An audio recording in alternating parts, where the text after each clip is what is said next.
Among the thousands of plantation records preserved in the archives of rural Georgia, one ledger stands apart. A document so disturbing that local historians debated for decades whether to make it public. The entry, dated March 1851, describes a female slave whose appearance was considered so horrifying that overseers initially refused to work near her. Yet within 7 years, this same woman would own the entire estate, control its fortune, and bury its master under circumstances that sparked an investigation involving state officials. The official report was sealed for over a century. What happened at Wycliffe Plantation wasn't just about forbidden desire or social transgression. It was about something far more calculated, far more sinister, and far more successful than anyone dared to admit.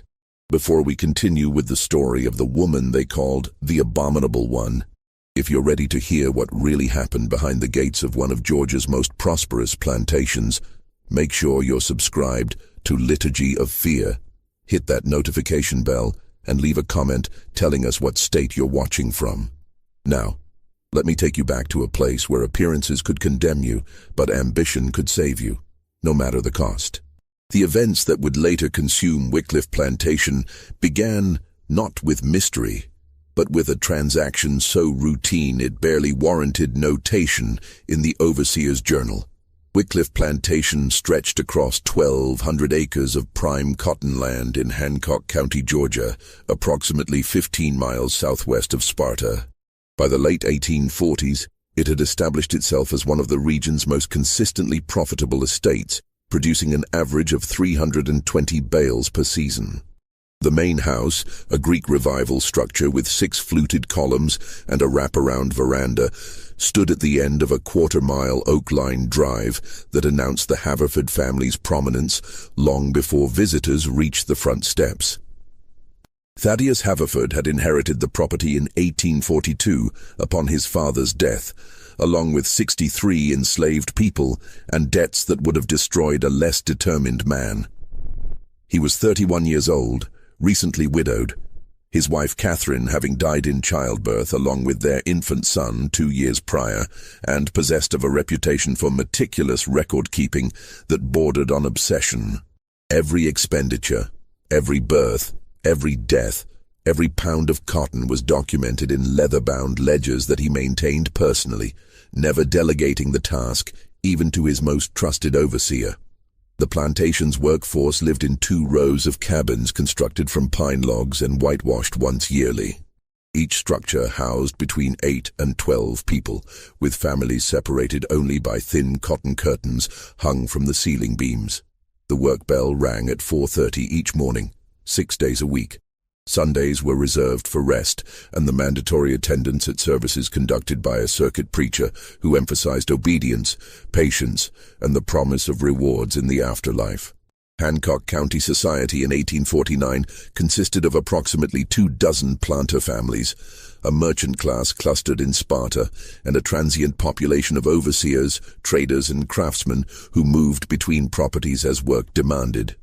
Social hierarchies were rigid, maintained through an intricate system of visiting customs, marriage alliances, and public displays during events like the annual Harvest Ball and the 4th of July barbecue held on the courthouse lawn. Thaddeus Haverford attended these functions dutifully but without enthusiasm, earning a reputation as a man more interested in profit margins than social climbing. His closest neighbor, Robert Crenshaw, owned the adjacent property to the east. 1,100 acres that consistently underperformed Wycliffe despite similar soil quality. The rivalry between them was polite but unmistakable, expressed through competitive bids at slave auctions and pointed remarks about yield per acre during conversations at the Sparta Mercantile. Crenshaw's wife, Louisa, led the informal social hierarchy among plantation mistresses, a role that required no small amount of coordination, given that most estates were separated by miles of unpaved roads that became impassable during heavy rains. The absence of a mistress at Wycliffe was noted, though not openly discussed in Thaddeus's presence. His sister, Margaret, had offered multiple times to relocate from Savannah to serve as hostess, but he had declined each suggestion with increasing firmness. He employed a housekeeper, a free woman of color named Della Pruitt, who managed the domestic staff and ensured that meals appeared on time and linens remained crisp despite the humidity that plagued the region from May through September. It was into this carefully ordered world that Sarah arrived in October 1849. The slave coffle reached Wycliffe on a Tuesday afternoon, later than expected due to heavy rains that had swollen the Oconee River and forced a 20-mile detour. Augustus Webb, the trader leading the group, had sent word ahead that he was bringing prime field hands, recently arrived from Virginia.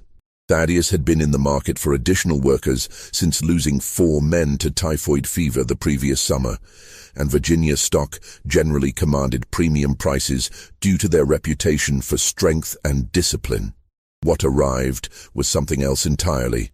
17 people emerged from the wagons, their clothes stiff with dried mud, and their faces showing the blank exhaustion of those who had walked over 200 miles in chains. Webb conducted the inspection in the side yard, away from the main house, as was customary.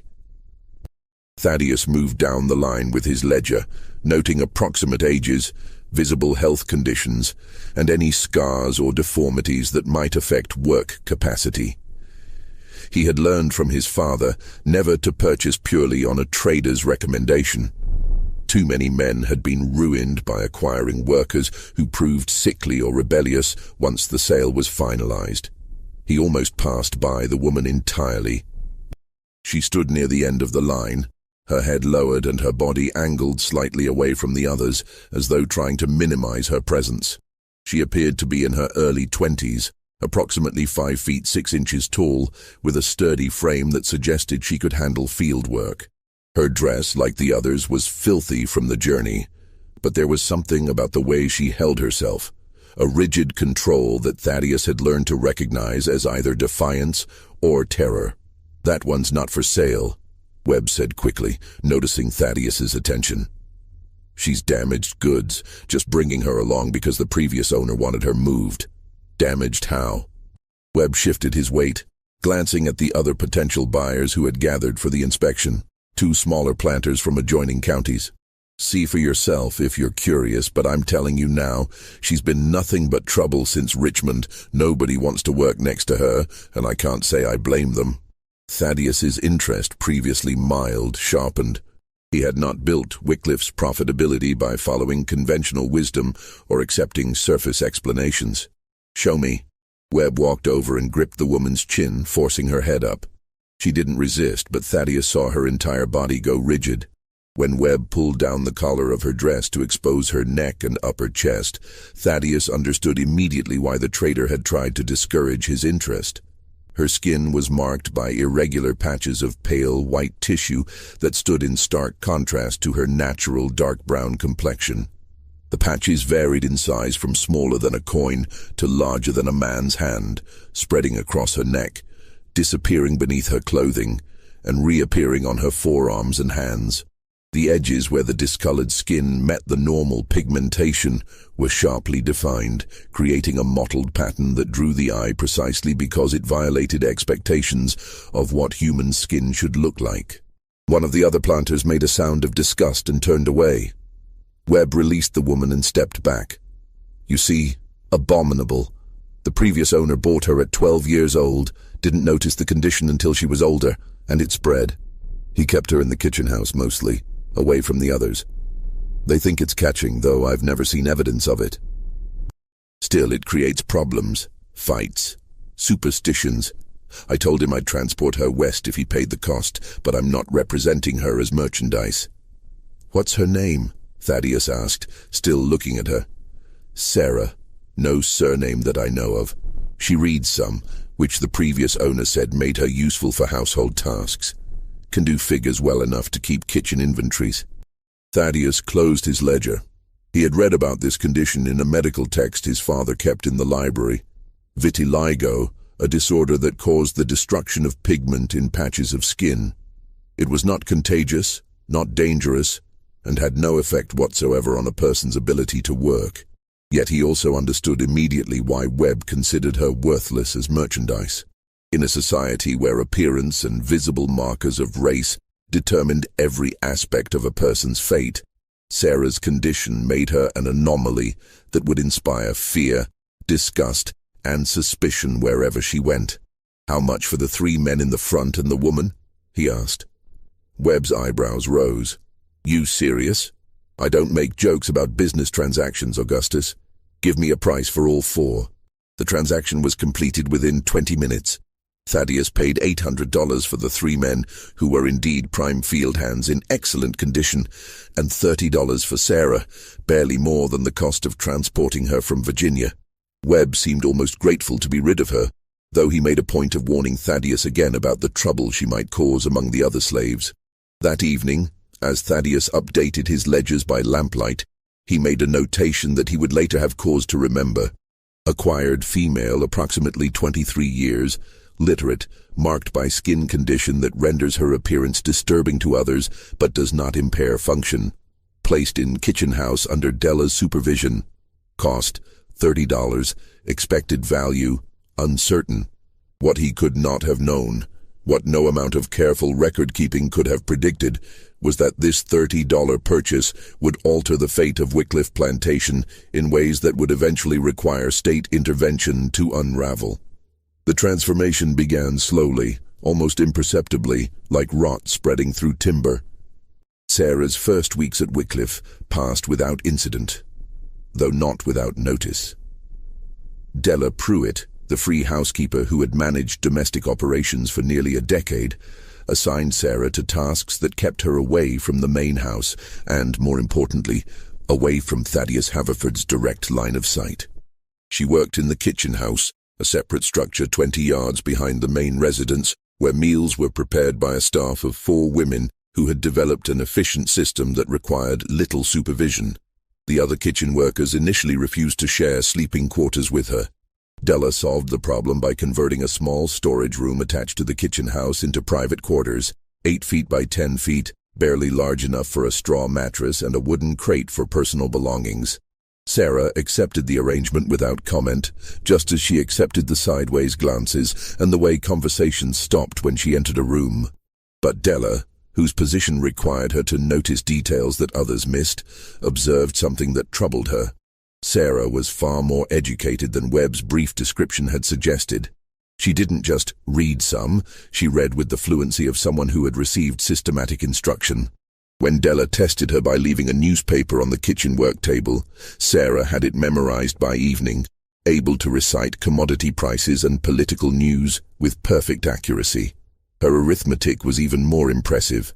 She could calculate conversions, estimate quantities, and maintain inventory records faster than Della could verify them. "Where'd you learn all that?" Della asked one evening after discovering that Sarah had reorganized the entire spice cupboard using a logical system that actually improved efficiency. "Previous household," Sarah replied, her voice quiet and carefully neutral. "The mistress there taught her daughters. I was allowed to listen." "Allowed, or you just listened?" Sarah's expression didn't change, but something flickered in her eyes. A suggestion of intelligence deliberately kept hidden. "Does it matter now?" Della decided it didn't matter, but she also decided to mention Sarah's abilities to Thaddeus during their weekly review of household accounts. His response surprised her. "Have her start maintaining the kitchen ledgers," he said. "If she's accurate with figures, she might as well make herself useful. The current system is adequate, but there's always room for improvement." This decision, seemingly minor, marked the first step in a progression that would later seem inevitable to some observers and incomprehensible to others.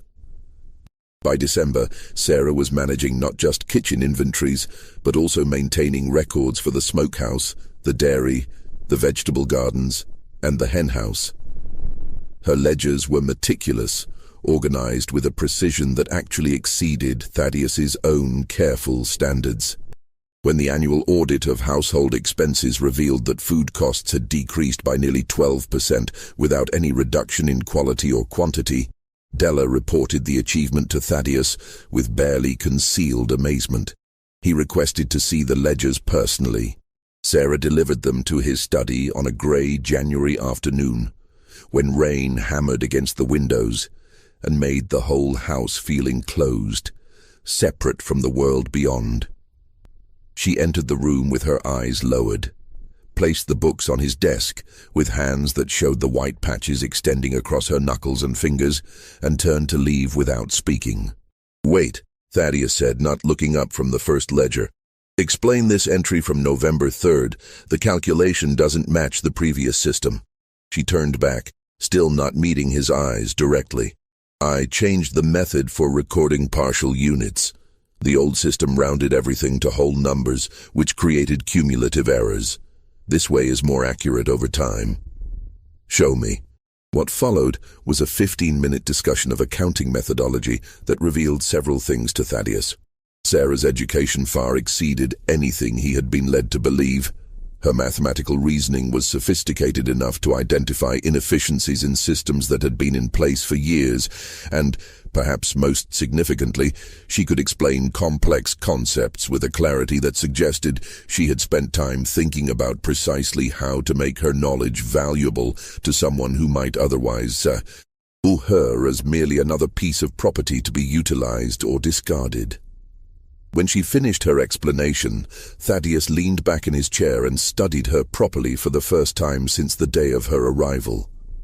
The lamplight threw shadows across her face, making the contrast between the patches of pale and dark skin even more pronounced.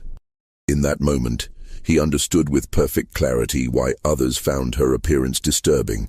It violated an unconscious expectation of human uniformity, creating a visual dissonance that the mind struggled to resolve. But he also saw something else. Intelligence deliberately restrained, ambition carefully hidden beneath layers of learned deference, and a will that had somehow survived circumstances that would have broken most people. "Can you read and write as well as you calculate?" he asked. "Yes, sir." "How well?" For the first time she met his eyes directly, and he saw in them a flash of something that might have been defiance or desperation, or perhaps both. Well enough to write letters that wouldn't embarrass the person signing them. A long silence followed, broken only by the rain and the distant sound of someone chopping wood behind the kitchen house. "Starting next week," Thaddeus said slowly, "you'll spend your mornings in the kitchen as usual. Your afternoons will be spent here, assisting me with correspondence and record-keeping. Della will adjust your other duties accordingly. You'll continue sleeping in your current quarters. Is this arrangement clear?" "Yes, sir." "Then you're dismissed." She left without another word, but Thaddeus sat at his desk for a long time after she was gone, staring at the ledgers and wondering if he had just made a brilliant efficiency decision or a catastrophic error in judgment. In the social world he inhabited, the line between the two was often thinner than most people liked to admit. News of the arrangement spread through the plantation within days, as news always did in a community where privacy was a luxury reserved for the master's family. The reactions varied by proximity and perspective. The kitchen staff whispered among themselves, but kept their opinions carefully guarded, knowing that Della would report any hint of insubordination. The field workers, whose contact with the main house was limited to brief encounters during meal distributions, mostly didn't care. One house slave's duties were much like another's as far as they were concerned. But Robert Crenshaw, who heard about it from his overseer, who had heard it from Wycliffe's overseer during a chance meeting in Sparta, raised the issue with Thaddeus over whiskey at the Sparta Tavern on a cold February evening. "You're inviting talk," Crenshaw said carefully, swirling the amber liquid in his glass. "Having that particular girl working in your private study. People notice things like that." "People can notice whatever they like," Thaddeus replied, his tone suggesting the conversation was already over. "She's more competent at record-keeping than any clerk I could hire, costs me nothing beyond her normal upkeep, and doesn't gossip about my business in town. I fail to see the problem." "The problem is appearances, Thaddeus. You're a widower living alone except for servants. She's—" Crenshaw gestured vaguely, unable or unwilling to complete the thought. "You know what she is. I know she saved me approximately 15 hours per week of administrative work that I can now dedicate to more profitable activities. If you're concerned about impropriety, Robert, Perhaps you should examine why you're imagining it in the first place. The barb landed. Crenshaw's face reddened, and he changed the subject to cotton prices and the upcoming planting season. But the conversation marked a shift in how others viewed Thaddeus's household arrangements. A shift from curiosity to suspicion, from gossip to judgment. What no one outside Wycliffe could see was the actual nature of the relationship developing between Thaddeus and Sarah during those afternoon work sessions. It was not romantic, at least not initially. It was something more complex and perhaps more dangerous. A meeting of minds that discovered mutual recognition in an environment where such recognition violated every social rule governing their respective existences. They discussed plantation business, certainly. Crop yields, market conditions, inventory management, staffing decisions. But they also discussed books, having discovered that Sarah had somehow gained access to a far wider range of literature than should have been possible for someone in her circumstances. She had read Shakespeare, Milton, and Plutarch. She had opinions on constitutional law and agricultural economics. She could debate philosophy with a sophistication that suggested years of dedicated study. Thaddeus never asked directly how she had acquired this education, sensing that the answer might implicate people who had taken risks to provide it. Sarah never volunteered the information, maintaining always the careful boundary between what could be acknowledged and what must remain unspoken. By April, she was composing his business correspondence, managing his personal accounts, and organizing his library using a cataloging system of her own design that proved more efficient than the haphazard arrangement he had inherited from his father. The afternoons in the study stretched longer, sometimes extending past dinner, requiring Della to bring meals on trays that Sarah and Thaddeus ate while continuing their discussions of crop rotation patterns or the implications of new tariff legislation. It was during one of these extended sessions, on an unseasonably warm evening in late May, that the dynamic between them crossed a threshold that neither had consciously intended to approach. Thaddeus had been reviewing a letter from his sister Margaret, who had written yet again to inquire whether he intended to remarry and whether she might suggest some suitable candidates from Savannah society. He made a sound of frustration and tossed the letter aside. "Problem?" Sarah asked, not looking up from the ledger she was updating. "My sister believes my life is incomplete without a wife to manage my household and provide heirs to inherit this property. And what do you believe?" The question was bold, crossing the invisible line that usually prevented servants from inquiring about their master's personal thoughts. Thaddeus should have reprimanded her for the presumption. Instead, he found himself answering honestly. "I believe marriage in our society is a commercial transaction dressed up with religious ceremony and social obligation.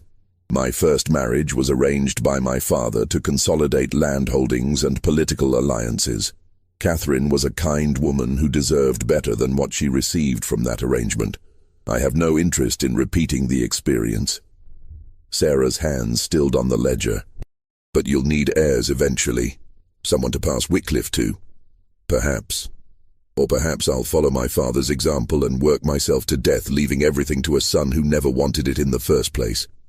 He paused, then added more quietly, "Do you ever think about what you would do if circumstances were different? If you had choices?" She looked at him then, really looked at him, and he saw in her expression something raw and honest that she usually kept carefully hidden. "Every single day. But thinking about impossible things doesn't change reality, Mr. Haverford. It just makes the actual circumstances harder to bear." "What if circumstances could change?" he asked, the words escaping before he fully considered their implications. "What if they weren't as fixed as everyone assumes?" The silence that followed felt weighted, dangerous. Sarah's eyes searched his face, trying to determine whether this was a hypothetical philosophical discussion or something more concrete and treacherous. "Then someone would have to be willing to violate every rule that makes their society function," she said finally. "They would have to be prepared to lose everything they've built, every relationship they value, every assumption about who they are and what their life means. Most people aren't capable of that kind of courage, or that kind of selfishness. I'm not sure which it would actually be." Thaddeus didn't respond immediately. He stood and walked to the window, looking out at the plantation grounds where the last light was fading from the sky. Somewhere in the distance, someone was singing, one of the work songs that drifted up from the quarters in the evening, full of coded meanings and careful hope. What if someone was prepared for those consequences? He asked quietly, still looking out the window. What if they decided that the rules everyone else follows are built on foundations too rotten to sustain, and that the only honest choice is to stop pretending otherwise? Sarah rose from her chair, the ledger forgotten. She walked to where he stood, stopping just outside the range where their proximity would become something that couldn't be explained as merely professional. When she spoke, her voice was steady but carried an undertone of warning. Then that person would need to understand that they're not just risking their own destruction, they're risking the destruction of everyone around them. And they'd need to be very, very certain that what they're reaching for is worth that cost. He turned to face her, and in the failing light, the patches on her skin seemed less like marks of disfigurement and more like a map of territory no one else had thought to explore. "What if it is?" he asked. She didn't answer. Instead, she picked up the ledger, restored it to its proper place on the shelf, and left the study without another word. But they both knew that something fundamental had shifted, that a possibility had been named that could never be completely unspoken again. The consequences of that conversation would take months to fully materialize, unfolding with the slow inevitability of summer heat, building toward a storm that everyone can sense coming, but no one quite knows how to prevent. The summer of 1850 brought drought to Hancock County, the kind of prolonged dry spell that tested even the most experienced planters' skill at maintaining viable crops. The cotton suffered, leaves curling inward and bolls developing poorly, while water levels in the wells dropped low enough to require rationing. Tempers frayed under the relentless heat, and the usual summer illnesses, dysentery, fever, exhaustion, struck with particular severity. Thaddeus responded to the crisis with characteristic methodical planning, implementing a modified irrigation system that diverted water from the creek at the property's northern boundary, and adjusting work schedules to spare field hands the worst of the midday sun. But the stress of the season took its toll. By August, he had lost weight he couldn't afford to lose, developed a persistent cough that kept him awake nights, and grew increasingly irritable with overseers who failed to implement his instructions with sufficient precision. Sarah, working now almost exclusively in the study rather than the kitchen, took on more of his administrative burden without being explicitly asked to do so. She drafted responses to creditors who were pressing for payment on loans taken out during better years. She reorganized crop rotation plans to maximize what could be salvaged from the current season while preparing for recovery in the next. She even began attending meetings with overseers, standing silently in the corner while Thaddeus discussed strategy, then later providing observations about inefficiencies or inconsistencies she had noticed in the reports. The overseers tolerated her presence with varying degrees of comfort. Some, like James Hawthorne, who had worked at Wycliffe since Thaddeus's father's time, treated her with the careful courtesy one might extend to an exotic animal that seemed tame but might prove dangerous if mishandled. Others, particularly a younger man named Daniel Tucker, who had been hired the previous spring, made their resentment clear through tight-lipped silences and references to that creature when they thought Thaddeus wasn't listening.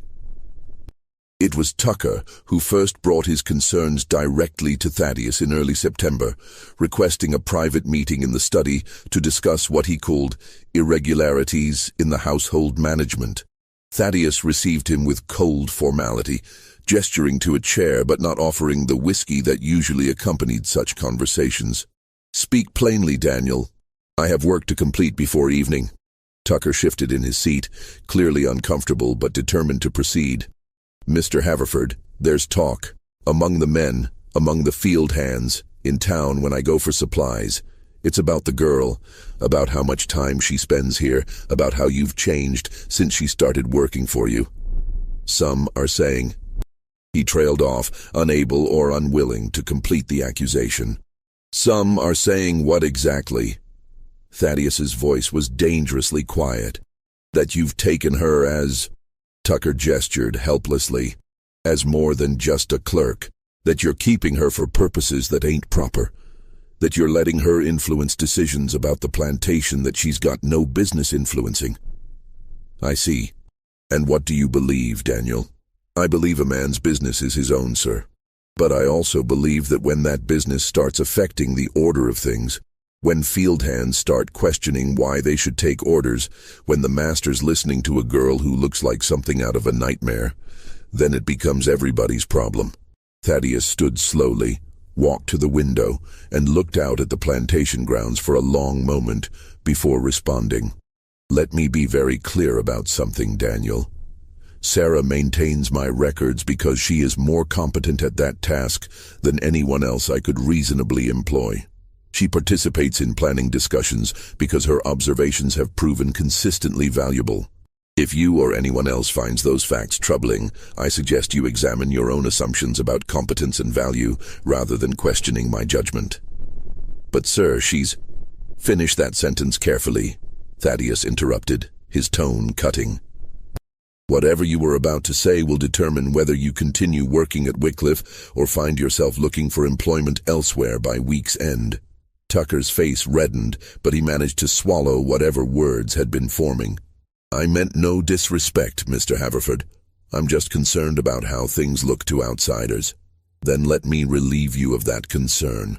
How things look to outsiders ceased being my primary consideration some time ago. What matters is whether this plantation remains profitable despite drought, despite market fluctuations, despite every other challenge that would have destroyed lesser operations. If maintaining that profitability requires unconventional approaches to labor management, then I suggest everyone involved either adapts or seeks employment on more conventionally managed estates. Are we clear? Yes, sir. Good. You're dismissed. After Tucker left, Thaddeus remained at the window, watching the sun set over fields that should have been white with ready-to-harvest cotton, but instead showed the brown of drought-stressed plants struggling to survive. He heard the study door open behind him and didn't need to turn to know it was Sarah, arriving as always precisely at the time they had established for their afternoon work session. You heard that conversation, he said, not making it a question. The window was open. I was in the kitchen. Yes, I heard. Does it concern you, what people are saying? She moved to the desk and began arranging the documents they would need to review. What concerns me is whether what people are saying will make your life more difficult than it already is. What they think of me stopped mattering a long time ago, Mr. Haverford. I learned to stop caring about that when I was 12 years old and realized my appearance would never change, that I would always be something people stared at or turned away from. He finally turned to face her. And what about what I think of you? Does that matter? The question hung in the air between them, impossible to answer without acknowledging realities that neither had yet spoken aloud. Sarah's hand stilled on the documents. I think you already know the answer to that, she said quietly. Just as I think you know that Tucker's concerns aren't entirely groundless. We've been careful, but we haven't been careful enough. People notice patterns. They notice changes. They notice when a man who used to eat dinner alone starts requesting 2 plates. They notice when private meetings extend past dark. They notice everything, Mr. Haverford, because noticing things and talking about them is how people without power try to exercise control over their world. So what would you suggest? That we stop working together? That I fire you or send you to field work to satisfy gossips and fools? I would suggest you think very carefully about what you actually want from this arrangement and whether you're prepared to accept the consequences of getting it. The conversation might have continued, might have finally forced into open acknowledgement things that had been developing between them for months, but it was interrupted by urgent knocking on the study door. James Hawthorne entered without waiting for permission, his face showing the kind of alarm that meant genuine emergency rather than routine concern. Mr. Haverford, you need to come to the East Field immediately. One of the hands collapsed and it looks like the fever. 3 others are showing symptoms. The drought had weakened everyone's resistance, making them vulnerable to illnesses that would normally be manageable. What began with 4 cases in the East Field spread within 2 weeks to encompass nearly a third of the plantation's workforce. The fever struck without pattern or mercy. Young and old, strong and weak, field hands and house servants. 2 died within the first week, their bodies burning with temperatures that no amount of cool water could reduce. 5 more followed before the end of the month. Thaddeus threw himself into managing the crisis with the same methodical intensity he applied to all problems, converting one of the storage barns into a makeshift infirmary, bringing in a doctor from Sparta who prescribed treatments that helped some patients and failed others with no discernible logic. He personally supervised the distribution of quinine, the isolation of symptomatic individuals, and the cleaning protocols meant to prevent further spread. Sarah worked beside him throughout, abandoning the study entirely to help manage the infirmary. She kept meticulous records of symptoms, treatments, and outcomes. She organized the healthy workers into rotating nursing shifts. She even assisted the doctor directly, showing no fear of contagion and a steady competence that earned grudging respect from those who had previously treated her with contempt or avoidance. It was during this period, when normal social boundaries dissolved under the pressure of shared crisis, that people began to see Sarah differently. The patches on her skin that had seemed so disturbing in ordinary circumstances became merely incidental when she was helping to save lives. Her intelligence, previously regarded as suspicious or unnatural, became invaluable when she could predict disease progression and organize resources with efficiency that prevented deaths. By the time the fever finally burned itself out in late October, 12 people had died, but many more had been saved who might have succumbed under less competent management. Thaddeus himself had fallen ill during the final week of the outbreak, a development that terrified the entire plantation because succession plans were unclear and a prolonged absence of master's authority could trigger chaos that might destroy everything. Sarah nursed him personally, sleeping on the floor of his bedroom to monitor his condition through fever dreams and dangerous spikes in temperature that came close to killing him. She was there when he woke on the 4th day, weak but lucid, the fever finally broken. "How many?" he asked, his voice rough from disuse. 12 dead, 37 recovered, 7 still showing symptoms but stable. "You were unconscious for 3 days. He tried to sit up, failed, and settled for turning his head to look at her properly. She was sitting in a chair beside the bed, her face showing the exhaustion of someone who had not slept properly in weeks.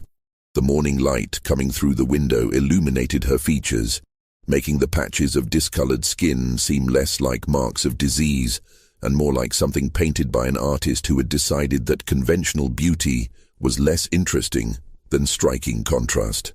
"You could have died taking care of me," he said. "The fever was contagious. You risked yourself unnecessarily. No more than you did. No more than anyone who helped during the outbreak."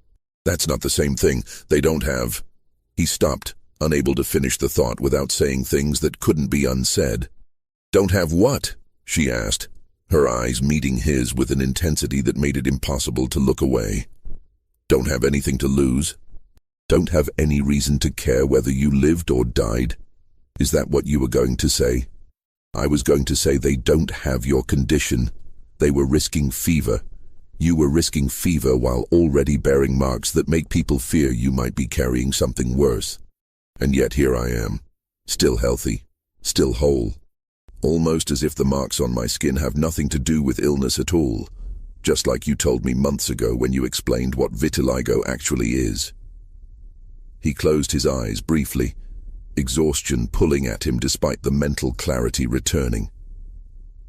"Thank you for staying, for helping, for—" He gestured vaguely at the room, the plantation beyond, everything that her presence had prevented from falling into disorder. "You're welcome," she said simply. Then, after a pause, "Mr. Haverford, when you're recovered, we need to discuss something important. Something that can't be avoided any longer." "What is it?" "Not now. You need rest, but soon, I promise you that." She left before he could press for more information, and Thaddeus fell back into sleep, wondering what new complication was about to emerge from a situation that already felt impossibly tangled. The answer came 2 weeks later, on a cool November afternoon when Thaddeus had finally recovered enough to return to his study and resume normal operations. Sarah entered carrying the household ledgers, but set them aside without opening them. "I'm pregnant," she said without preamble. "Approximately 2 months along, based on my calculations. I wanted to be certain before telling you." The room seemed to contract around those words, every comfortable assumption about how their relationship would proceed suddenly revealed as hopelessly naive. Thaddeus sat down heavily in his chair, his mind racing through implications that branched in a dozen impossible directions. "How did this happen?" he asked, then immediately recognized the stupidity of the question. "I mean, during the fever outbreak, you don't remember? You were delirious with fever, and I was sleeping in your room to monitor your condition. One night you woke partially, confused about where you were and who I was. You thought I was your wife, Catherine. I should have left, should have called for help. But I didn't. I told myself you were too sick to know what you were doing, that it would be kinder to let you believe the delusion than to distress you by contradicting it. But that was a lie. The truth is, I wanted it to happen." She delivered this explanation with the same calm precision she used for reporting financial figures, but Thaddeus could see the tension in her shoulders, the way her hands gripped the edge of the desk. "Sarah, He stopped, realizing he had no idea how to complete that sentence. Apology seemed inadequate. Denial was impossible. Reassurance would be meaningless without some concrete plan for addressing an impossible situation. "I understand this creates problems," she continued, still in that eerily calm voice. "Problems that have no good solutions in the world we live in. A child of mixed parentage, born to an enslaved woman, legally belongs to the mother's owner and bears the mother's status. Under law, your child would be your property, which is itself an obscenity too fundamental to bear thinking about directly." "There must be options," Thaddeus said, his legal training asserting itself despite shock. "Manumission. I could free you before the birth, establish a separate household, provide financial support, and create a scandal that would destroy your reputation, tank the plantation's value, and make you a social outcast in the only community you've ever known.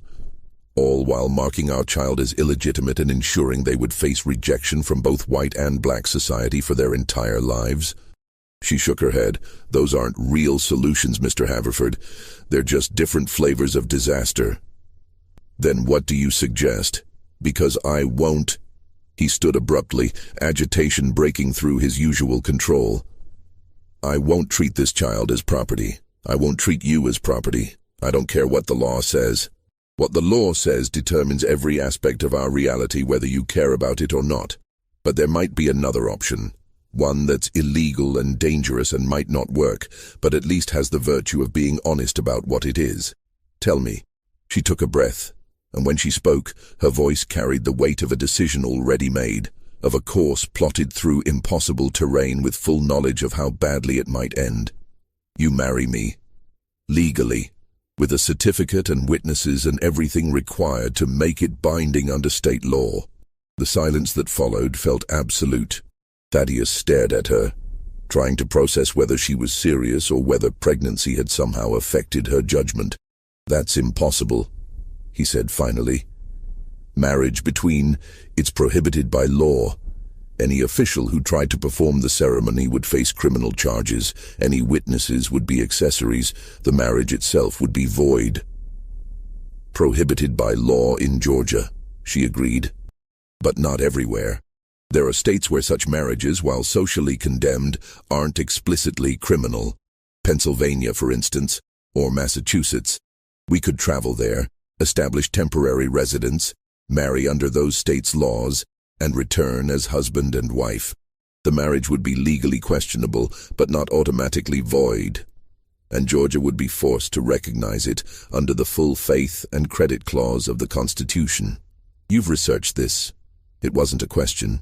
I've researched many things during our months working together, including legal precedents for interracial marriage, state-by-state variations in marriage law, and constitutional requirements for interstate recognition of legal contracts.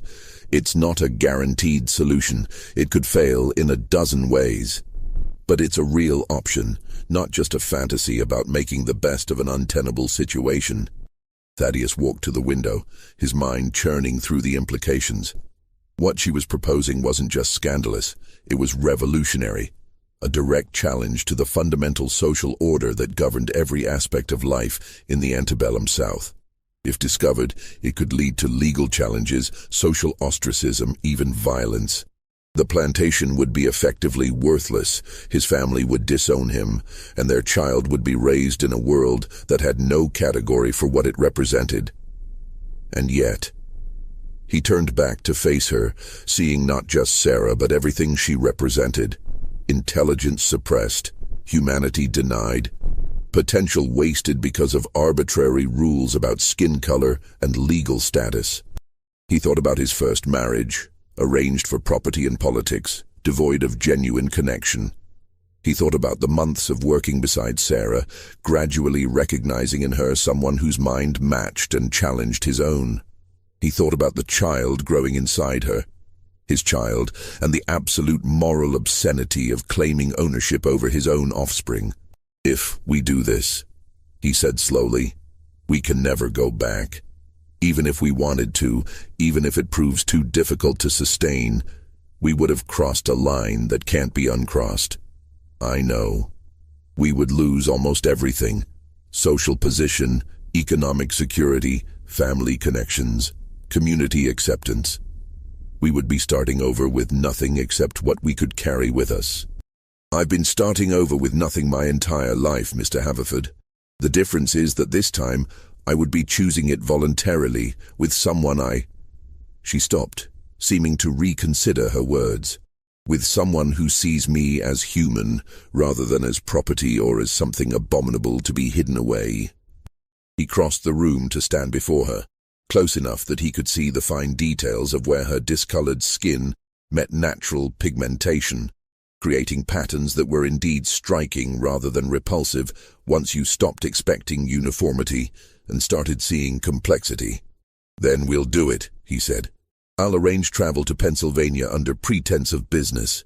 We'll marry there legally, return here, and announce the marriage as an accomplished fact. There will be consequences, terrible consequences, but they'll be consequences of choosing honesty over hypocrisy, which seems to me like a trade worth making, even if the cost is everything I've built here. For the first time since entering the study, Sarah's composure cracked slightly. Her eyes glistened with tears she refused to let fall. You understand this means you're choosing me over Wycliffe, over your sister, over your entire previous life. I'm choosing my child. And yes, I'm choosing you. Not because of the child, though that's part of it. Because in a world full of people who perform the roles society assigns them without questioning whether those roles have any moral foundation, you've consistently demonstrated the courage to be exactly who you are, despite every incentive to hide or diminish yourself. That seems to me like something worth preserving, even at considerable personal cost. They left for Pennsylvania in late November, telling overseers and house staff that Thaddeus was traveling north to investigate new agricultural equipment, and that Sarah was accompanying him to manage correspondence during the journey. Della Pruitt, who suspected the truth but was wise enough not to ask directly, packed Sarah's few belongings without comment and made arrangements to manage the household during their absence. The journey took nearly 2 weeks through roads made treacherous by early winter weather.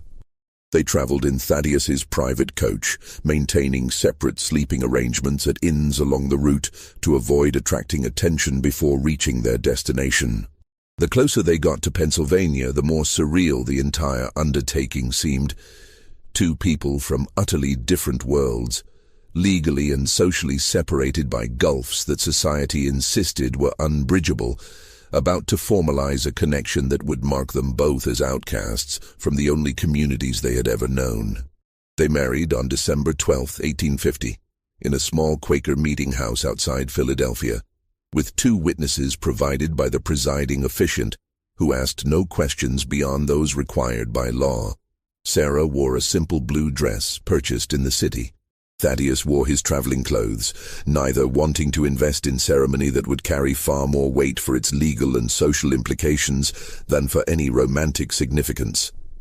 The certificate of marriage was properly executed, witnessed, and recorded with the county clerk. Under Pennsylvania law, the marriage was legal and binding. Under Georgia law, it would be treated as either void or criminal, depending on who was making the interpretation and what their objectives were in doing so. They consummated the marriage that night in a Philadelphia hotel, the first time they had been intimate while both conscious and willing.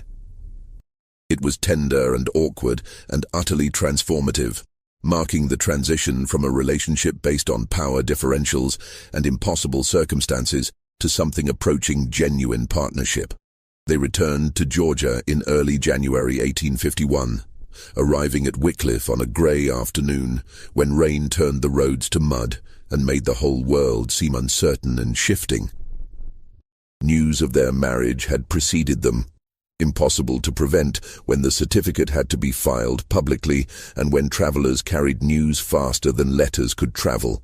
The consequences began immediately. The first indication that their return would be anything but smooth came before they even reached the main house. As the coach rolled up the oak-lined drive, Thaddeus noticed something wrong with the quality of silence that greeted them. The usual sounds of a working plantation, voices calling instructions, the rhythm of tools, the general ambient noise of daily operations, were absent. Instead, the place felt suspended, waiting. James Hawthorne met them at the front steps, his face grave. "Mr. Haverford, we need to speak privately, immediately. Whatever you need to say can be said in front of my wife," Thaddeus replied, using the word deliberately, watching Hawthorne's reaction. The overseer's eyes flicked to Sarah, then away, his discomfort palpable. "Sir, there's been developments during your absence. Mr. Crenshaw has filed a legal challenge to your ownership of Wycliffe. He claims you violated the moral standards required of plantation owners and that the property should be seized and auctioned to satisfy debts. He has the support of several other landowners and at least 2 county officials. On what grounds?" Thaddeus kept his voice level, though fury was building beneath the surface. "On the grounds that you've entered into an illegal marriage with a woman of African descent, that this represents mental incapacity or moral depravity, and that you're therefore unfit to manage property or make binding legal decisions. The petition also suggests that the woman," he glanced at Sarah again, "used undue influence or possibly witchcraft to manipulate your judgment." "Witchcraft," Thaddeus repeated, the word bitter in his mouth. "How medieval of them." "They're also claiming that her condition, the marks on her skin, is evidence of disease that poses a public health risk. There's a warrant for her detention and medical examination by a state-appointed physician." Sarah, who had remained silent during this exchange, finally spoke. "They're going to try to have me declared insane or diseased, which would void the marriage and allow them to dispose of me without directly acknowledging that what they really object to is the racial component. It's actually a clever strategy." "It's not going to work," Thaddeus said flatly. "The marriage was legal in Pennsylvania and under Interstate Commerce Clause." "Mr. Haverford," Hawthorne interrupted, "there's something else. During your absence, someone set fire to the East Cotton Barn. We managed to contain it before it spread, but we lost approximately 40 bales. There's also been incidents, vandalism, threats. One of the field hands was beaten badly enough to require medical care. No one's admitting who did it, but the message is clear. There are people who want you to fail, who want this plantation to collapse. Just when we thought we'd seen it all, the horror at Wycliffe intensifies. If this story is giving you chills, share this video with a friend who loves dark mysteries, hit that like button to support our content, And don't forget to subscribe to never miss stories like this. Let's discover together what happens next. The next 3 months became a siege in all but name.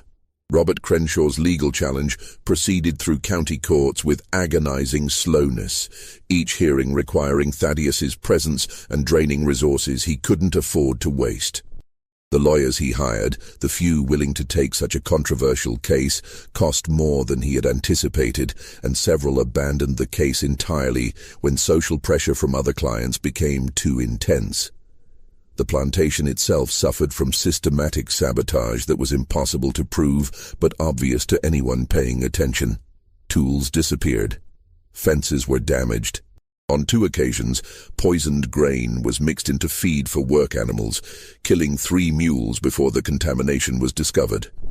Field hands reported being accosted in town by groups of white men who warned them that working at Wycliffe would have consequences for their families.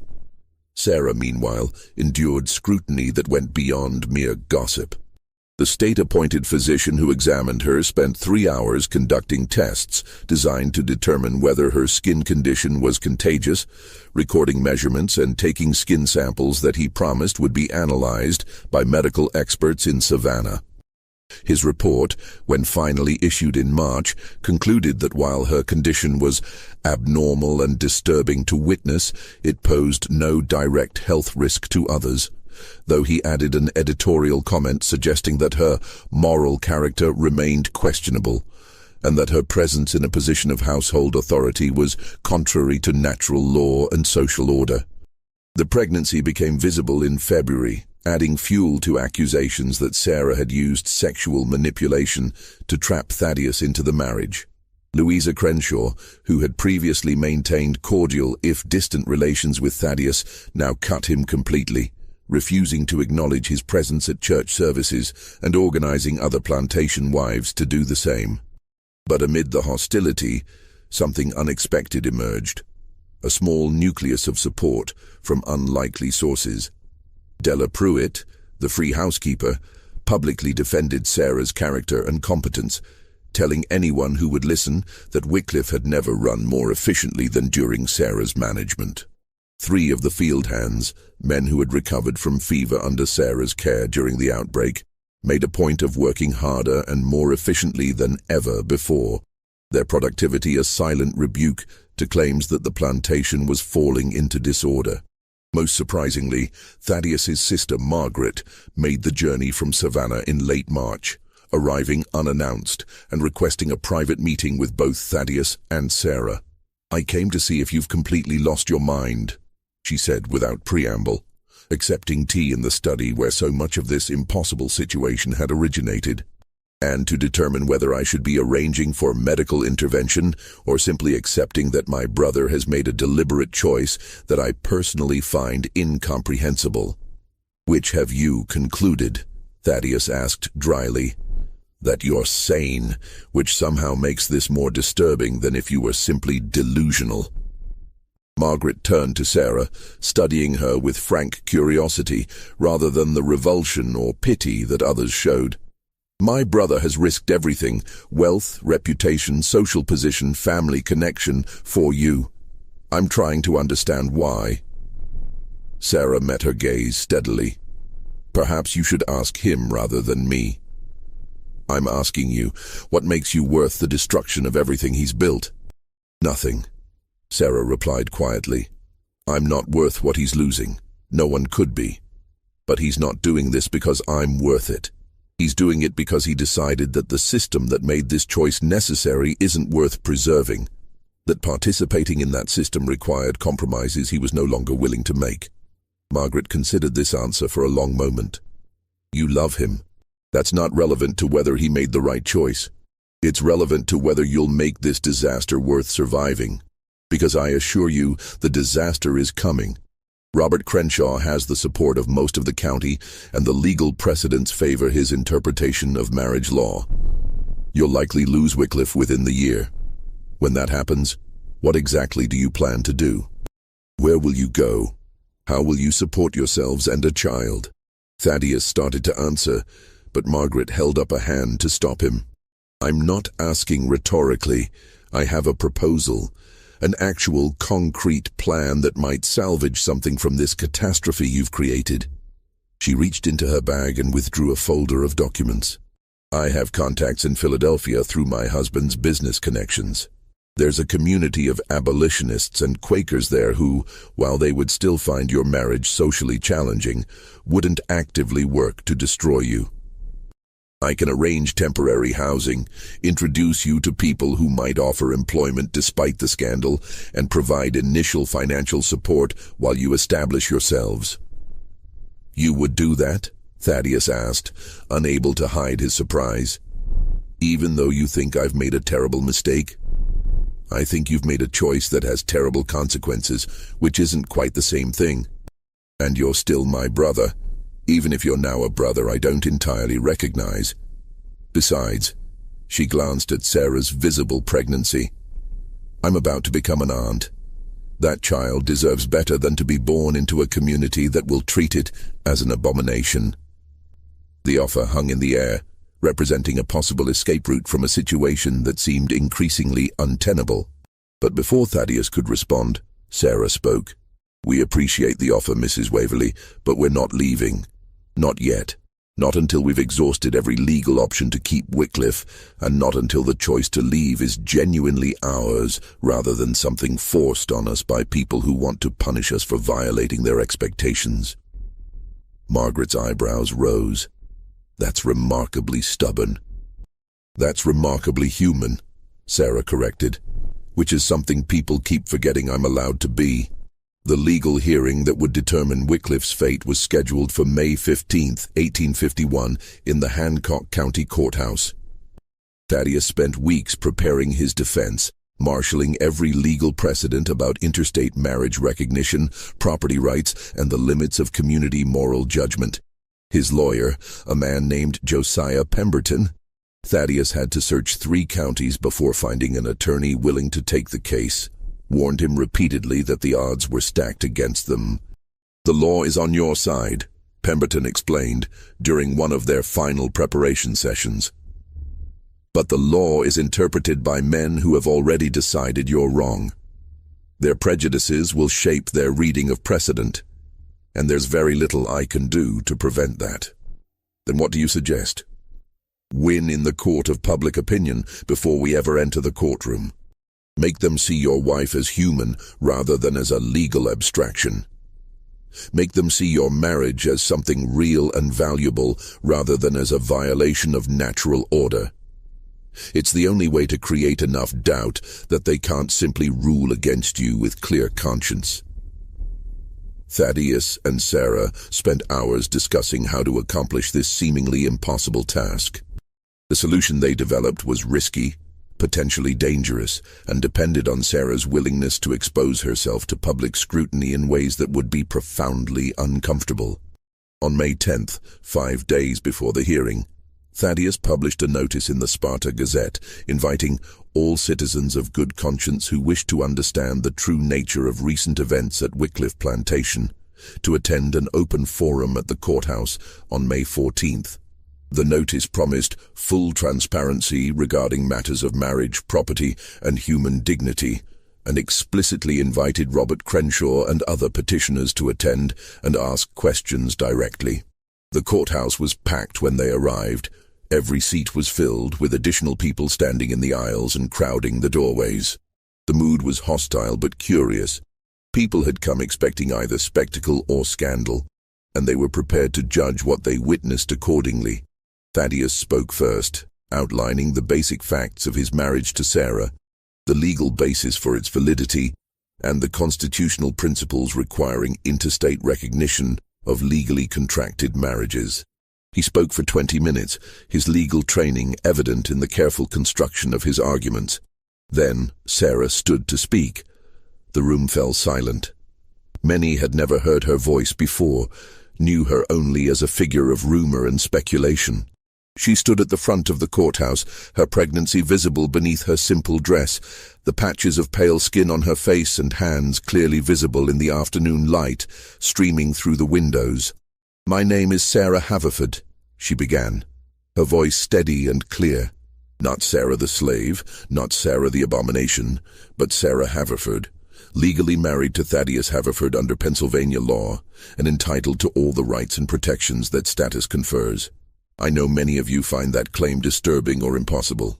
I know you look at me and see something that violates your assumptions about how the world should work. But I'm asking you to look past your assumptions for a few minutes and see something else. A human being who has done nothing except survive circumstances they never chose and try to build something approaching a decent life with whatever tools were available. She paused, letting the silence stretch, then continued with increasing intensity. I was born with a condition called vitiligo that destroys the pigment in patches of skin. It isn't contagious. It isn't evidence of disease or divine displeasure. It's simply a fact of my existence, like having brown eyes or being right-handed. But that condition meant I was considered unmarketable as merchandise, something to be hidden away or sold cheaply because my appearance made people uncomfortable. For 23 years, I accepted that assessment. I believed that being considered abominable was simply my fate, something to be endured rather than challenged. Then I came to Wycliffe and something changed. Not immediately. Not because of romance or manipulation or witchcraft, despite what some have suggested. What changed was that someone finally treated me as though my mind mattered more than my appearance, as though my capabilities were more significant than my circumstances. Mr. Haverford hired me to keep records because I was good at mathematics. He consulted me on plantation management because my observations were accurate. He married me because we discovered that we valued each other's company and judgment above what society told us we were supposed to want. Some of you think that's a lie. You think I must have used sexual manipulation or cunning to trap him. Ask yourselves why that's your immediate assumption. Is it because you genuinely believe I'm capable of that level of deception? Or is it because accepting that he might genuinely value me requires you to reconsider every assumption you hold about who deserves respect and consideration in this society? The crowd shifted uncomfortably. Several people looked away, unwilling to meet her direct gaze. But others leaned forward, listening with visible attention. The child I'm carrying is Mr. Haverford's son or daughter. That child will be born free, not because of legal technicalities or clever manipulation of marriage law, but because both parents are determined that no child of theirs will ever know what it means to be owned by another human being. If you take Wycliffe from us, if you void our marriage, if you succeed in punishing us for violating your social rules, you won't be upholding civilization or protecting natural order. You'll simply be proving that the system you've built is too fragile to survive even one example of two people choosing each other, despite every incentive to do otherwise. She sat down. The silence that followed felt heavy, charged with emotions too complex for easy categorization. Then, from somewhere in the back of the room, someone began to clap. Just one person, then another, then several more, not a majority, not even close to consensus, but enough to suggest that at least some people had heard her words and been moved by them. Robert Crenshaw stood abruptly. This is exactly the kind of eloquent manipulation I've been warning about. She's educated beyond what's natural for someone of her station, taught to speak in ways that sound reasonable, but serve only to undermine the foundations of civilized society. The fact that some of you are applauding proves how dangerous these ideas are. What's dangerous?" Thaddeus responded, rising to face his neighbor, "is a system that requires treating human beings as property to function. What's dangerous is a society so invested in maintaining hierarchies based on appearance and circumstance that it can't tolerate even one example of those hierarchies being questioned. You want to take Wycliffe from me not because I've failed to maintain it profitably. The records prove I've increased its value significantly. You want to take it because seeing my marriage forces you to confront the possibility that everything you've built your life around might be morally bankrupt. How dare you?" Crenshaw started, but Thaddeus cut him off. "How dare I question the righteousness of slavery? How dare I suggest that a person's value might not be determined by skin color or social position? How dare I choose my own wife rather than accepting whatever arrangement serves my neighbor's commercial interests?" Those are the questions you're really asking, Robert. And the answer is that I dare because the alternative, continuing to participate in a system I've come to recognize as fundamentally evil, became impossible once I understood what it actually required. The forum dissolved into argument after that, with supporters and opponents shouting over each other until the county sheriff threatened to clear the courthouse if order wasn't restored. But something had shifted.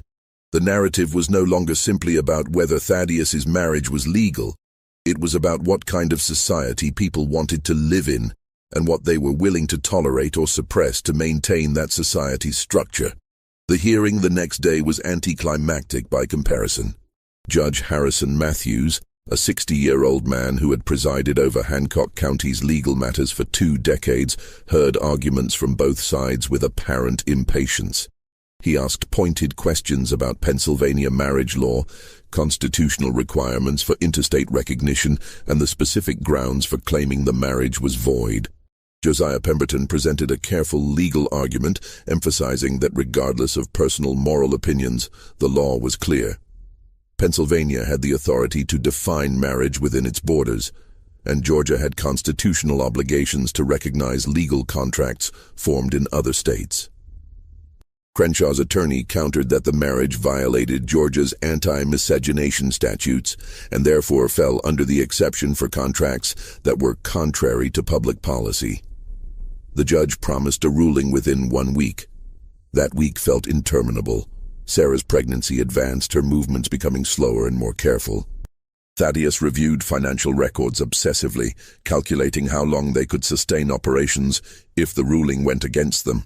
Della Pruitt organized the household staff with quiet efficiency, preparing for uncertainty without adding to the general anxiety through speculation or complaint.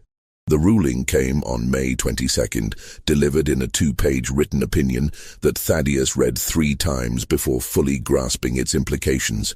Judge Matthews had ruled in their favor, but only barely, and only on the narrowest possible technical grounds. The marriage, he concluded, was valid under Pennsylvania law and entitled to recognition under constitutional principles, requiring states to honor legal contracts formed in other jurisdictions. However, he added extensive language making clear his personal disapproval, noting that, while the law compels recognition of this union, it does not require society to approve or accommodate it, and those who find the arrangement offensive to moral sensibilities are entitled to express that disapproval through all legal means available. It was a victory, but one so hedged with qualifications and implicit permission for continued harassment that it felt more like a stay of execution than genuine resolution. "We keep Wycliffe," Thaddeus said that evening, reading the ruling aloud to Sarah in their study. "But we keep it as pariahs. Every business transaction will be complicated by social pressure. Every interaction with neighbors will be colored by judgment and hostility. We've won the legal right to exist, but we haven't won acceptance." "Did you expect acceptance?" Sarah asked, her hand resting on her swollen belly where their child was moving actively. "No.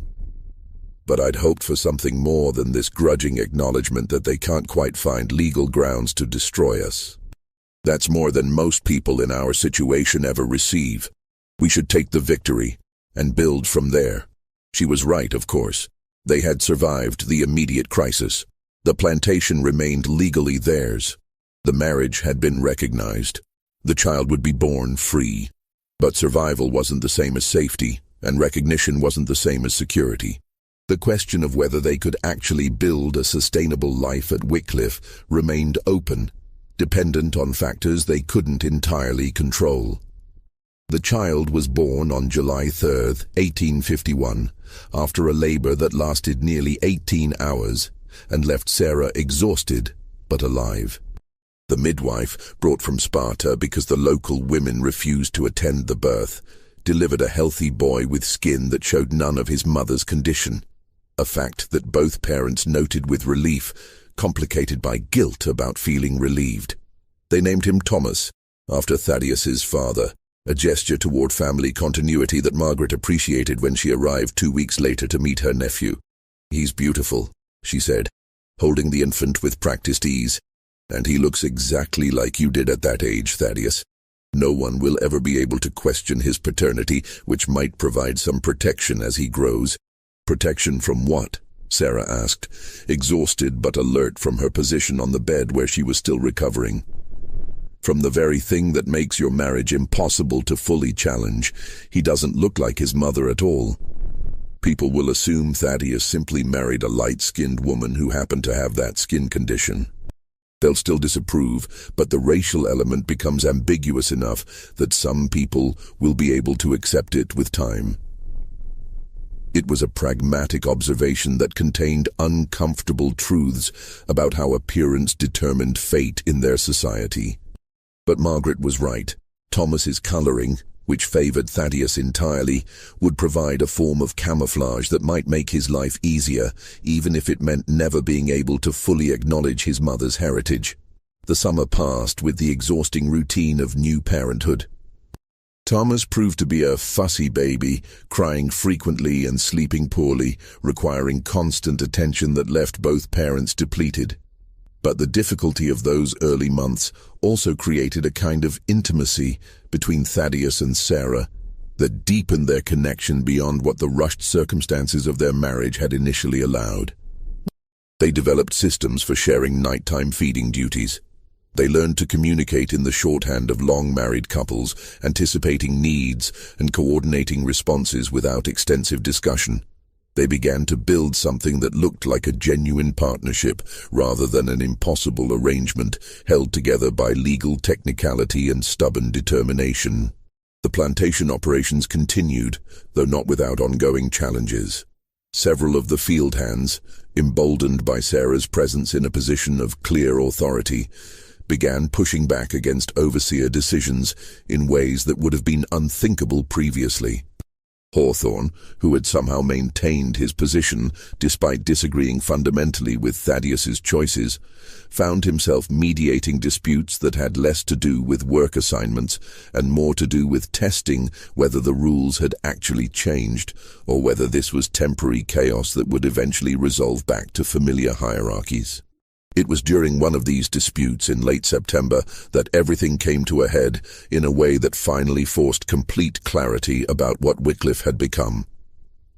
Daniel Tucker, the overseer who had challenged Thaddeus the previous year, struck one of the field hands.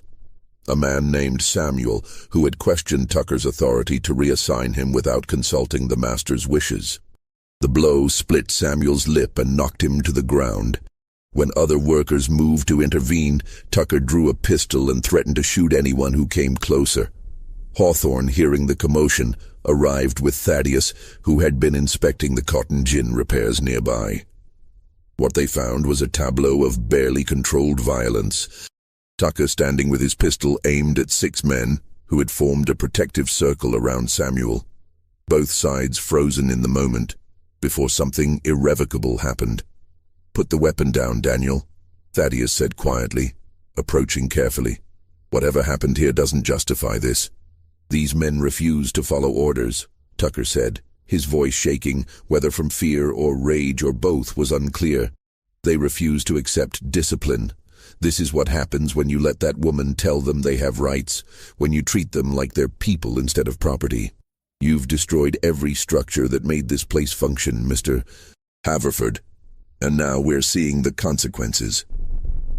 "The consequences of treating people as human?" "Yes, I suppose we are. Now put down the gun before you do something that will destroy you, along with everyone else involved in this situation." "You first," Tucker said, swinging the pistol to point at Thaddeus. "You're the real problem. You and that thing you married. Everything would go back to normal if you weren't here poisoning everyone's minds with your abolitionist nonsense." The pistol's barrel looked enormous from Thaddeus's perspective, a dark circle that seemed to contain every terrible possibility this moment could produce. He heard footsteps behind him and knew without looking that Sarah had arrived, drawn by the same commotion that had brought him. "Don't," he said without turning around. "Sarah, stay back." "I will not," she replied, moving to stand beside him. "Whatever happens here happens to both of us." Tucker's pistol wavered between them. "You should have stayed hidden like a good slave." You should have been grateful for whatever scraps of education and comfort he threw your way instead of pushing for more. But you couldn't help yourself, could you? You had to prove you were smart, had to show you could manipulate a lonely widower into forgetting every rule that keeps society from collapsing into chaos. I didn't manipulate anyone, Sarah said calmly, though Thaddeus could see the tension in her shoulders. I simply existed as fully human in the presence of someone willing to recognize that humanity. If that threatens your worldview so fundamentally that you're prepared to murder us over it, then I suggest your worldview was already unstable. You don't get to lecture me about worldviews, you abomination. You're a freak of nature who shouldn't exist, and the fact that you've somehow convinced people you have value doesn't change what you actually are. The words hung in the hot air, ugly and final. Thaddeus felt something harden inside him, a clarity about exactly what this moment represented and what was required to move beyond it. "You're fired, Daniel," he said, his voice carrying across the frozen tableau. "Put down the gun, collect your belongings, and leave Wycliffe immediately. If you ever set foot on this property again, I will have you arrested for assault and attempted murder. Those charges will stick, regardless of your personal feelings about my household arrangements. You can't fire me. I haven't done anything except enforce proper discipline. You drew a weapon on your employer and threatened to kill him. That's grounds for immediate dismissal by any standard. The question now is whether you leave voluntarily or whether I summon the sheriff to remove you by force. Choose carefully, because that choice will determine whether you face criminal charges." Tucker's face worked through several expressions: rage, fear, defiance, calculation. Finally, slowly, he lowered the pistol. "You'll regret this, all of you. When this plantation collapses because you can't maintain order without proper discipline, when those field hands realize they can do whatever they want without consequences, when that woman's influence spreads and destroys everything you've built, you'll look back on this moment and realize I was right.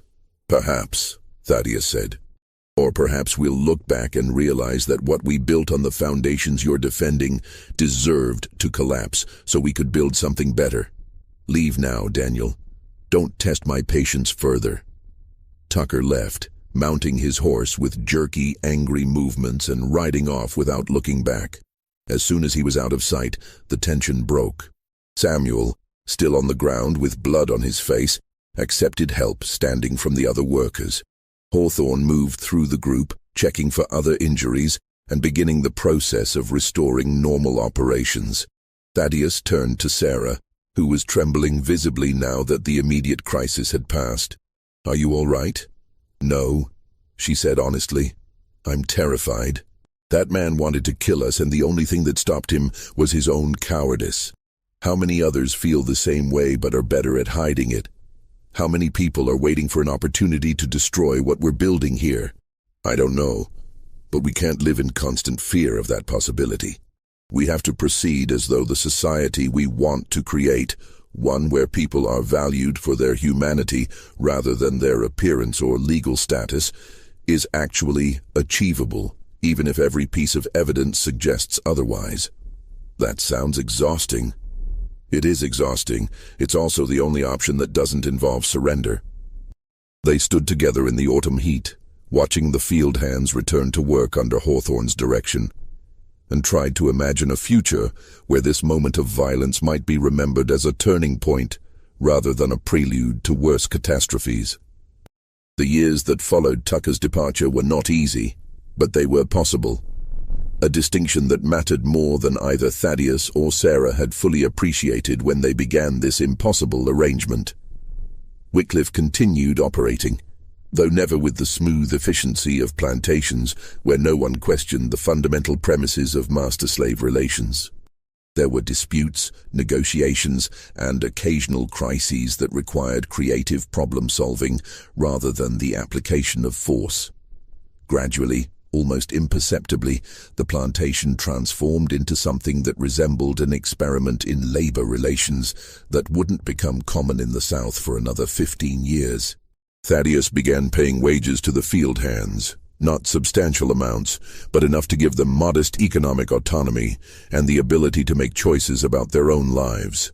Several families saved enough to purchase their freedom, a process Thaddeus facilitated by accepting payment on terms that made manumission actually achievable.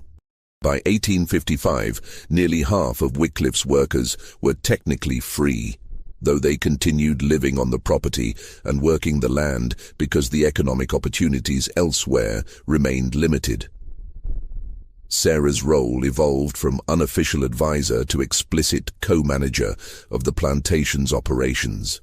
She maintained all records, negotiated contracts with suppliers and buyers, and made decisions about resource allocation that Thaddeus increasingly deferred to her judgment on. The neighbors never accepted this arrangement, but they grudgingly acknowledged that Wycliffe remained profitable despite violating every conventional wisdom about how plantations should be managed. Thomas grew into a bright, curious child who seemed blissfully unaware of the social complexities surrounding his existence. He played with the children of field workers without apparent consciousness of the hierarchies that should have separated them. He learned to read from both parents, showing a facility with numbers that suggested he had inherited Sarah's mathematical aptitude. When Margaret visited, she reported to her friends in Savannah that her nephew was peculiar but promising, a description that captured both the uniqueness of his upbringing and the uncertainty about how that upbringing would shape his future. The Civil War, when it came in 1861, transformed Wycliffe's unusual arrangements from scandalous experiment to prescient adaptation. Thaddeus, too old for active service and philosophically opposed to the Confederacy's objectives, used his legal expertise to help establish refugees for escaped slaves passing through Georgia toward Union lines. Sarah worked with networks of free black people and sympathetic whites to coordinate safe houses and document forging operations that facilitated these escapes. Robert Crenshaw, ironically, lost everything when Union forces swept through Hancock County in 1864, burning his plantation and destroying his remaining wealth. He died shortly after, broken by the collapse of the world he had fought so hard to preserve. Thaddeus died in 1857, 4 years before the war began, from pneumonia contracted during an unusually harsh winter. He was 46 years old. His will, carefully drafted to anticipate every possible legal challenge, left Wycliffe entirely to Sarah, with additional provisions ensuring that Thomas would inherit upon reaching adulthood. The will also included detailed instructions for continuing the wage labor arrangements Thaddeus had pioneered and for facilitating manumission for any remaining enslaved workers who wished to pursue that option. The will's execution proceeded smoothly, helped by Judge Matthews's precedent about recognizing the marriage and by the fact that several prominent Georgians had quietly begun to question whether the state's commitment to slavery was economically sustainable in the long term. Sarah operated Wycliffe for another 30 years, becoming one of the few black women in the South to own and manage a significant agricultural property. She never remarried, maintaining Thaddeus's memory through careful preservation of his papers and through ensuring that Thomas understood the sacrifices and principles that had made his existence possible. The patches on her skin remained, spreading slightly as she aged, but never becoming the curse that others had predicted. In later years, when visitors to Wycliffe occasionally commented on her appearance, she would respond with a calm directness that had become her trademark. "I am marked, yes, but we are all marked by something, by our choices, our compromises, our refusals to compromise. My marks simply happen to be visible." Thomas inherited Wycliffe in 1880 when Sarah was 63 years old and ready to retire from active management. He ran it for another 20 years before selling the property in 1900 and relocating to Philadelphia, where he used the proceeds to establish a school for black children that operated until the 1960s. He married a woman whose family had been free for 3 generations, and they raised 4 children who knew their grandmother's story primarily as family history rather than living scandal. Sarah died in 1902 at 75 years old, surrounded by grandchildren who knew her as a formidable woman whose appearance marked her as unique, but whose intelligence and determination had defined her life far more than her skin condition ever had. Her obituary in the Philadelphia newspaper described her as a pioneering educator and businesswoman whose unconventional early life presaged many of the social changes that have since transformed American society. The story of what happened at Wycliffe Plantation, how an enslaved woman with vitiligo married her owner, inherited his property, and managed it successfully for decades, became a footnote in histories of the antebellum period. Most accounts treated it as a curious anomaly, interesting primarily for how it illustrated the flexibility of legal systems when individuals were willing to challenge their boundaries. But for those who knew the full story, for the descendants of field hands who had witnessed the transformation, for the historians who studied Sarah's meticulous records, for the people who understood what it meant to see your own humanity reflected back to you when society insisted you were something less, Wycliffe represented something more significant than mere anomaly. It represented proof that even in the darkest periods, when every structure of society was organized around denying certain people's humanity, individuals could still choose differently. They could recognize each other as human, build relationships based on that recognition, and create spaces where different rules applied, even when doing so required sacrificing everything they had been taught to value. The cost of those choices was never trivial. Thaddeus had died relatively young, possibly from the stress of maintaining an impossible position. Sarah had endured decades of social isolation and hostility. Thomas had grown up marked by circumstances beyond his control, forever caught between communities that couldn't quite decide how to categorize him. But the alternative, accepting society's definitions of who deserved respect and consideration, who could love whom, who could own property and make decisions about their own lives, had proven even more intolerable to the people involved. And in choosing to reject those definitions, they had created something that endured longer than the society that had opposed them, outlasting the plantation system, outlasting slavery itself, outlasting the assumptions about human value that had made their relationship seem impossible in the first place. The mystery at Wycliffe Plantation wasn't really about how an abominable slave became its mistress. The real mystery was why it took society so long to recognize that the only truly abominable thing had been the system that made such a question necessary to ask in the first place. This mystery shows us that the most profound horrors often aren't supernatural. They're human systems that require treating people as less than human to function, and the courage required to reject those systems even when rejection carries unbearable costs. What do you think of this story? Do you believe everything was revealed? Leave your comment below. If you enjoyed this tale and want more horror stories like this, subscribe, hit the notification bell, and share with someone who loves mysteries. See you in the next video.